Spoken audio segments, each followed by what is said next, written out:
Good afternoon, campers. Car outside, been running for an hour, not a bit of smoke, not a bit of back pressure, bugger all. Let me show you.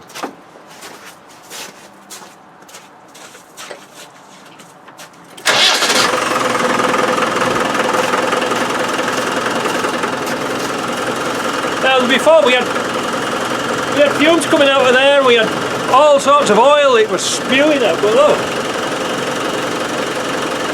The cat's just dancing on top. Perfect.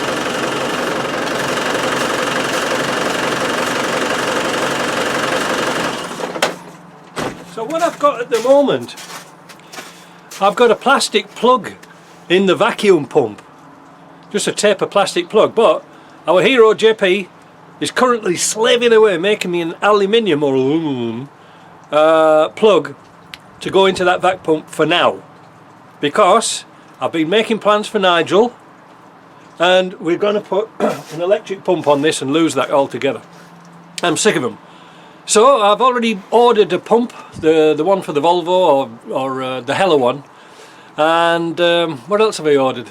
The switch, because you need a switch in line to switch the pump off when it's achieved maximum vacuum, if you see what I mean, and also a relay. So I'm going to put that together, but more importantly than that, is my collar straight? Oh yeah, sorry. Oh, it isn't, is it?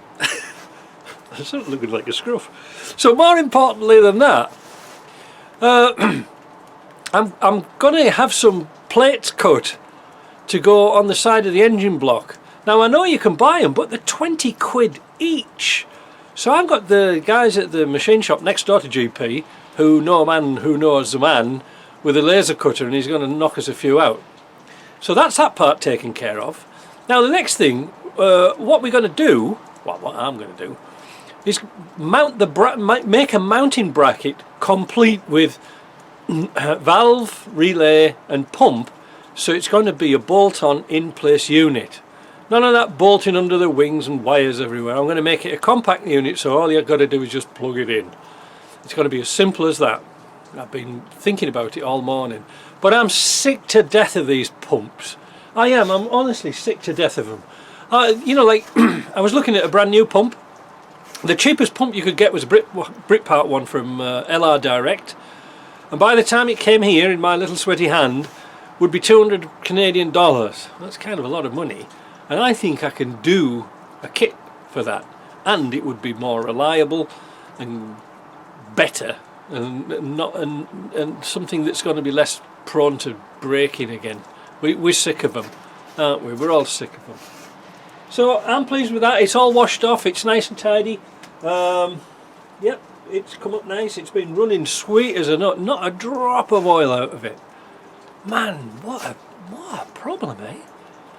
Now, going back to it, how you know, when I found it, when I revved the engine up and it popped out, the old plug, when we measured it, it was supposed to be a 22mm hole, but the silicone around it was like 21.5, so it was just sort of rattling around in there.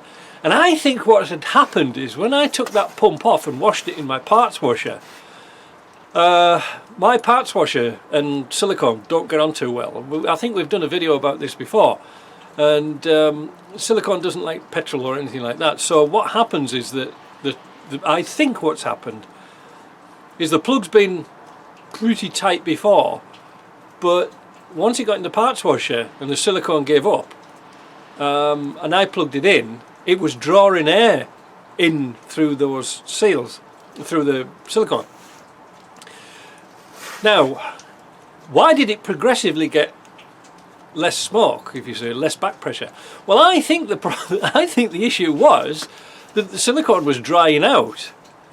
I honestly do. I think it was drying out and settling into place. But as soon as I plugged up the hole in the top of the breather pipe, the bloody thing shot out like a bullet, and it's never been a problem since. So I don't know what's going on with that. But anyway, I think that was the key to it. So we're want to get rid of those. I'm sick of them.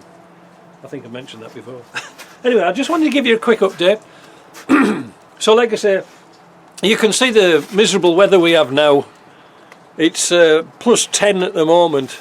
Well, no, I think it's about more like +8, but I think I'm going to put it to bed over between those containers for now, keep it out the way of the snow plough and things like that, and wait till all the parts come in, and we'll make that kit before it goes out, because this is the only one I've got, only 300 TDI I've got to play with, and like I say, I don't want to drive this in the snow and all the crap and salt and stuff like that.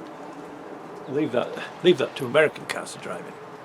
So there we go. Thank you for all your hints and tips. I knew somebody somewhere would find a pump.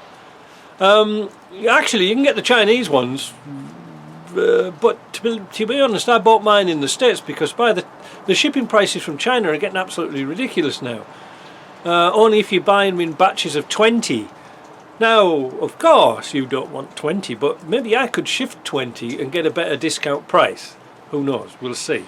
If it works, it works. If it doesn't, back to the drawing board. But we've got to do something with these.